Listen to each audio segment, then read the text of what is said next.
Hello everyone, hope you're doing well and staying safe and healthy out there. In today's video, I'll be giving you my recap and thoughts / theories of episode 8 of Mystic Pop-Up Bar, and we get a bit of a crazy plot twist in the story today, as well as a happy sort of life lesson learned at the end. And with that, let's go ahead and get into what happened in this episode. The episode starts off with us seeing Woo-ju and Kang-bae performing on a stage as Romeo and Juliet, and though it starts off with what seems like the story we learned in English class, it starts to take some creative licenses later on in the episode. We also see manager Gui playing Romeo's father and Death playing Juliet's father, who they have a little mock sword fight in the scene that we witness. We find out in the next scene that it's actually an online adult novel that manager Gui is reading. When manager Gui is first getting into the story and telling Woo-ju about it, she thinks it's just an adult novel, and Woo-ju isn't surprised that he would be reading that.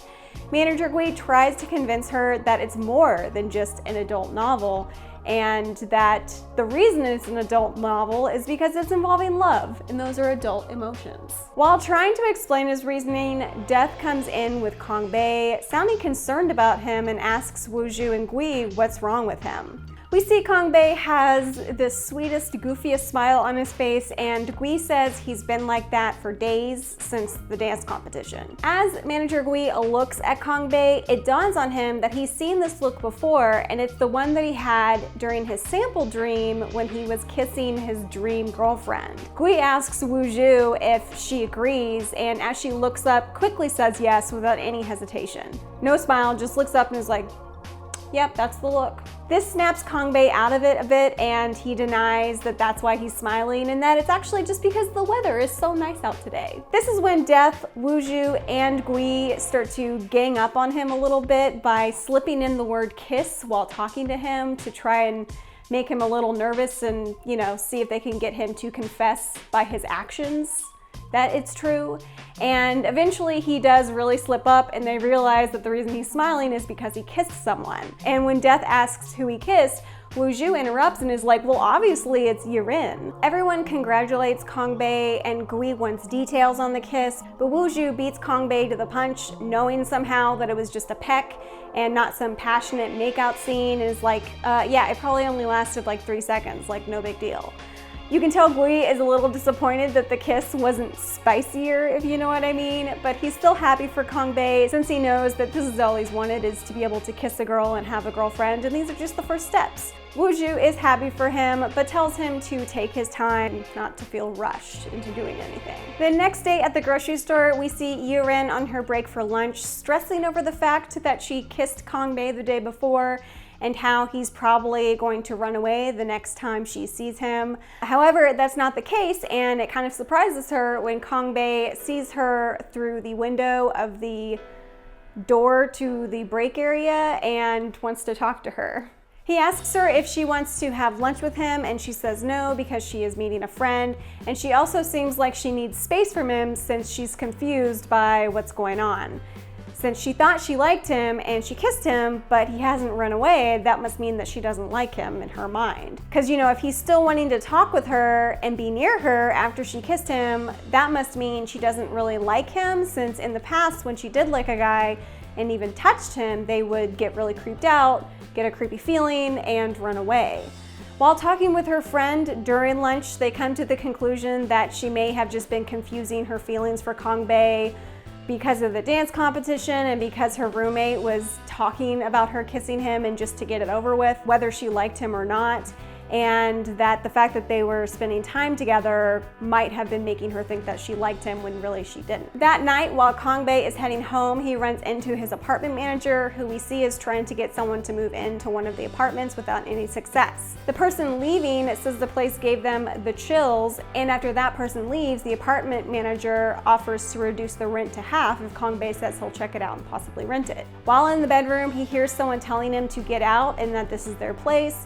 He thinks it's the neighbors upstairs and does mention that it's chilly in there and that the walls seem to be very thin, since he can hear the neighbors upstairs arguing. He decides not to take the apartment, and also his lease on the rooftop doesn't end for a while. And as he's leaving, he picks up some mail on the ground from a slot that was full, and we see that it's addressed to Ice Princess. He gets another set of chills and gets out of there. Woo-joo and Gui are reading the newest chapter of the Juliet novel that Gui has gotten Woo-joo hooked on, and it's revealed that Romeo has left his wealthy family and is now a package delivery driver.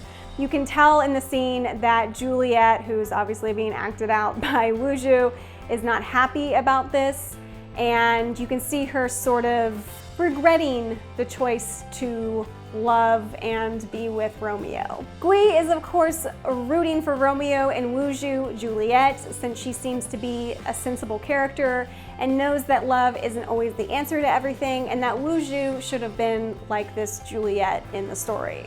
During this scene, Death drops by again, which seems like he's been dropping by a lot in this episode, and he says it's to make sure that they're doing okay since the evil spirit is still on the loose.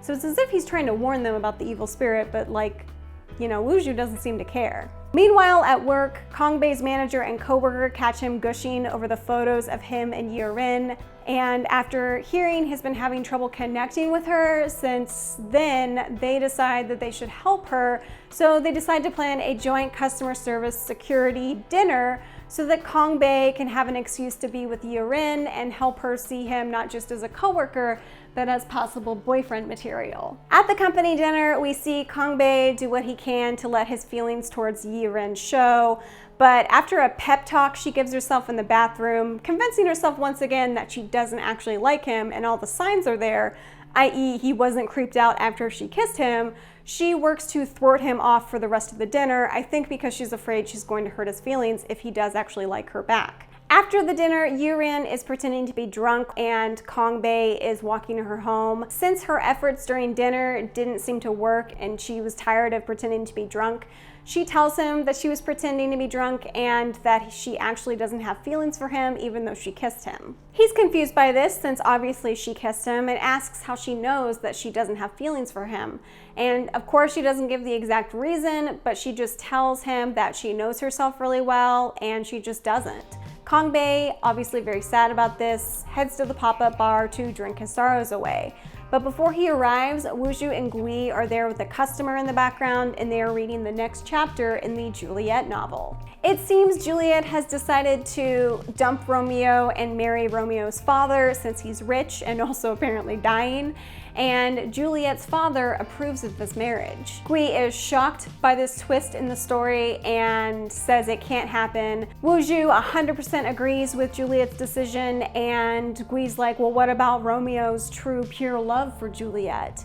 Woo-joo says that that's the most useless thing in the world, and that if Romeo had been smart and really, I guess, loved her, he would have gotten all the power first, convinced his parents, and done all that before trying to get with Juliet. And right now, with how he handled it, he's just acting like a whiny little boy and is being super reckless. She obviously speaks from her personal experience saying this, since this is how it happened to her with the Crown Prince, and we see scenes of this play out later on in the episode, of how all he cares about is being with her and he thinks it's just gonna work out. As she's saying this, we see Gui is affected by what she's saying and asks if that was what the guy she loved was like. She says yes, and because of it, countless people were hurt, including herself and her mother killed. As her back is turned away from Gui, we can see that he looks really sad, and when he asks if she resents the guy for what happened, she's like, of course. He said he'd do anything for me and told me to trust him, and look what happened. Obviously, if you're watching this show and have watched my other recaps, you know this already, but I mean, her mother was killed and her house burned down because of rumors about her and the Crown Prince. At least that's what she thinks. So obviously she has a lot of resentment towards the Crown Prince. We also find out later in the episode, and according to Won-hyung, who is now the evil spirit, the Crown Prince was actually planning to meet her that night to dump her. So the night that she was leaving, that her mother told her to leave town, when she was supposed to be meeting the Crown Prince, apparently they were meeting up for him to dump her, according to the Crown Prince's loyal friend, who in the past has been very nice to Woo-joo. Every night He's been escorting her home after she's spent time with the Crown Prince to make sure she gets there safely. So there's no reason for her not to trust this guy when he says what he says. After this, and the customer asking for water, Woo-ju asks if the last chapter of the Juliet novel is out. And when Gui goes to look, since it should be up now, they see that there isn't another chapter, and apparently the writer has passed away without writing the last chapter. What are they gonna do? Gui and Woo-ju are so upset since now they won't be able to know, and they're obviously hooked on this little novel. This is when Kang-bae arrives and tells them what happened with Ye-rin. While chatting, the customer interrupts and starts dissing Kang-bae, saying that of course he can't get a girlfriend since he's so pale. And the customer also mentions he's never had a girlfriend because he's ugly, so Kang-bae must be ugly. And obviously the customer is being so rude, and Kang-bae snaps and is like, "Sir, I think you're a little drunk and it's time for you to go." This shocks both Gui and Woo-ju, since this is when it's revealed that the customer was a spirit heading to the afterlife. So before, if you remember, Kang-bae wasn't able to see spirits, but it seems like what they were worried about, or what they warned about in the contract, is happening, and his powers are starting to grow stronger. So of course Kang-bae is starting to really freak out, because that means that he could possibly become so strong that all he has to do is look at someone and they will tell him what they're thinking. But Woo-ju and Gui try to reassure him, Woo-ju reminding him that we're so close to getting the quota, and after that I'll heal you and you won't have this problem anymore. So that kind of calms him down a little bit. The next day, Kang-bae calls in sick at the grocery store since he's still embarrassed about what happened between him and Ye-rin the night before, and really doesn't want to run into her. So he ends up going to hang out at the Mystic Popup Bar instead. While there, Gui tries to help him and give him some advice as to how to manage himself if he sees the spirit, and to try and pretend like he doesn't see the spirit, and if he does make eye contact, pretend to be seen right through him. He tries to have a little practice round with Kang-bae, but it's a definite fail, since Gui turns himself into a scary looking evil spirit and hides under Kang-bae's seat, like the bench that he's sitting under. And so Kang-bae's looking for Gui after Gui's like, "Hey, close your eyes." And he starts looking around and he's like, "Well, where is he?" And looks down at his feet and sees the scariest spirit he could ever see, and obviously screams like a little girl, I might say, and failed at the practice. So seeing that Kang-bae is not really going to be able to ignore the spirits, Gui ends up giving him a nice pair of sunglasses so that he can wear them and the spirits won't be able to tell if he can see them or not. We've seen this in other Korean dramas where people who happen to be able to see spirits wear a lot of sunglasses so that if they do see the spirit can't see their eyes and know that they're being looked at.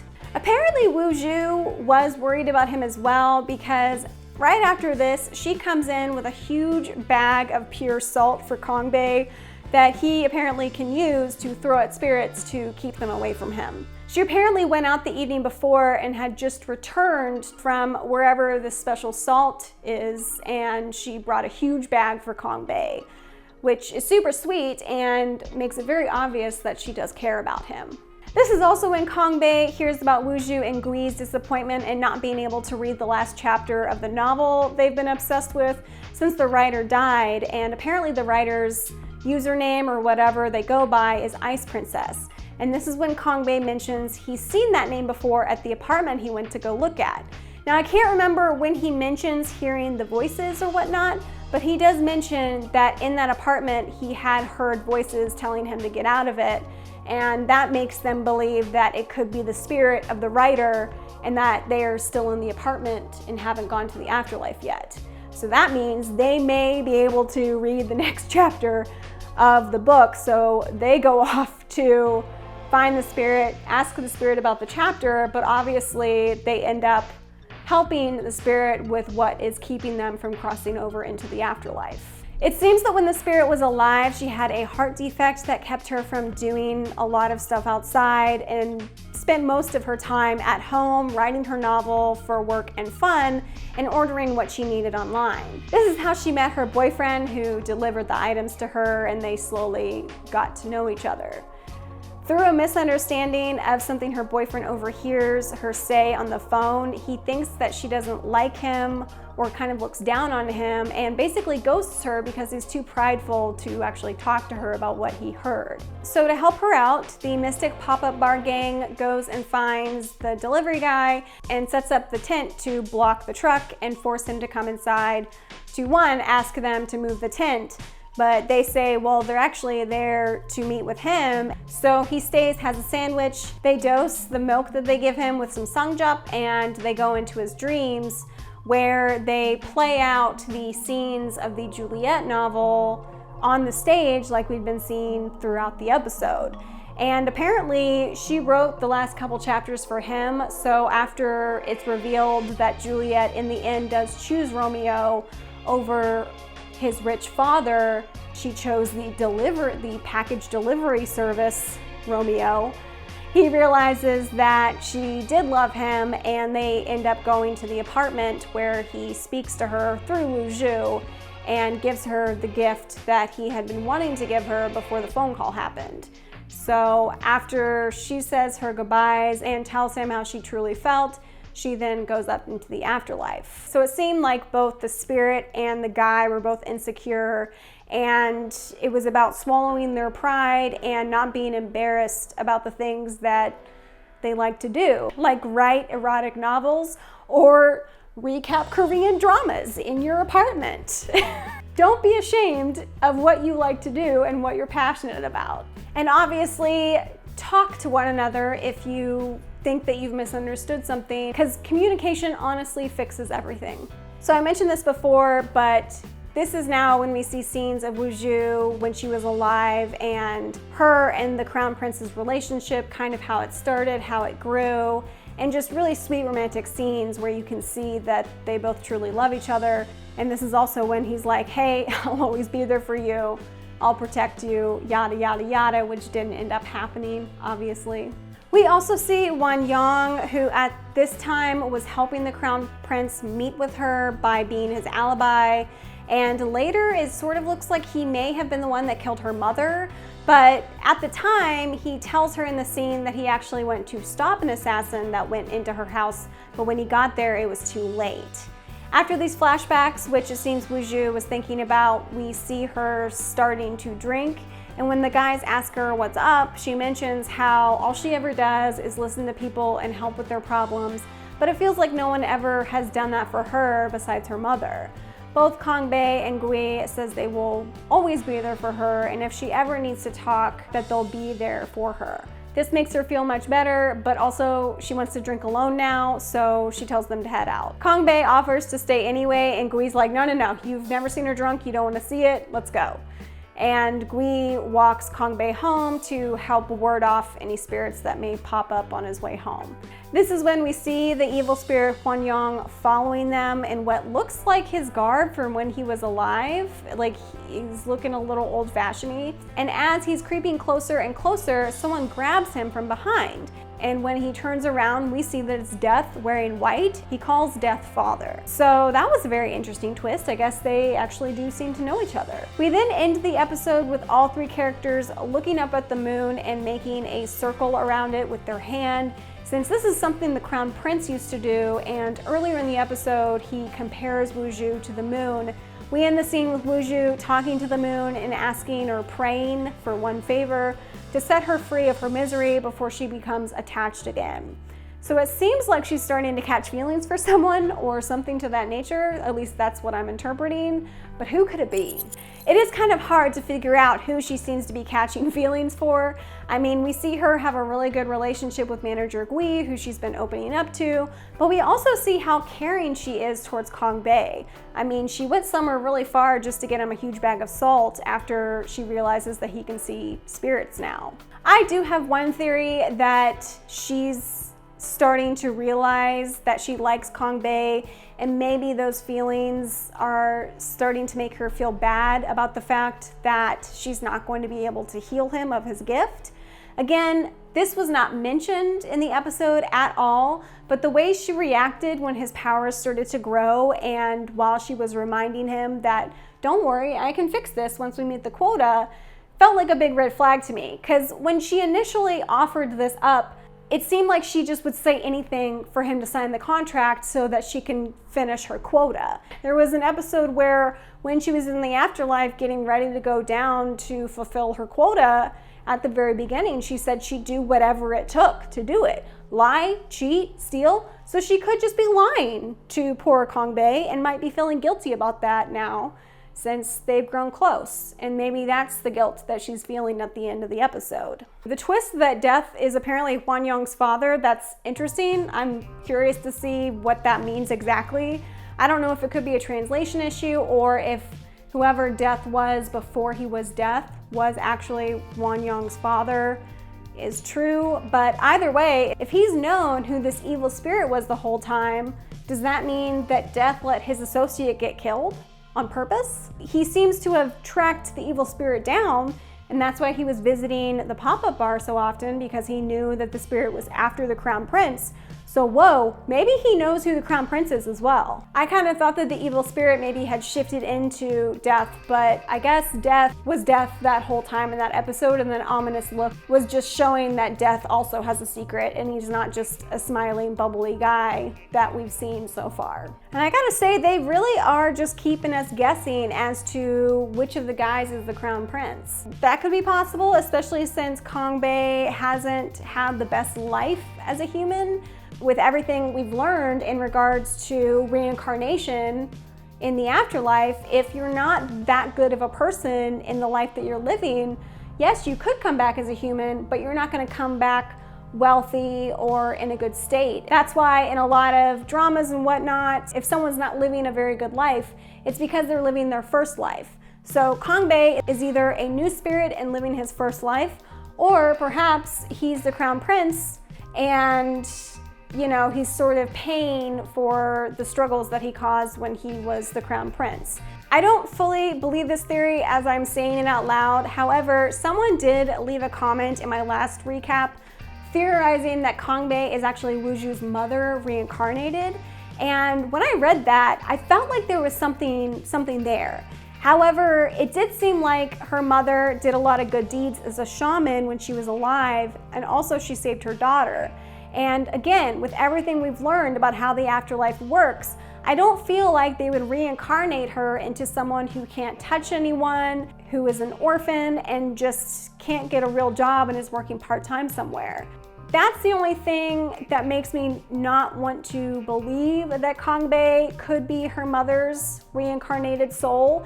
However, that does make some sense when you think about it. And it could be actually that Gui is her mother reincarnated. But I do feel like there's a sexual tension there. And if it is her mother, that would just be a little awkward. Just to preface, again, those are just my theories. They are super far out there. I don't really think I'm close to guessing what's gonna happen next. And we're just gonna have to wait and see. So until then, thanks for watching, and make sure to subscribe for more recaps of the Mystic Pop-Up Bar, as well as my other videos, and I'll see you soon. Bye.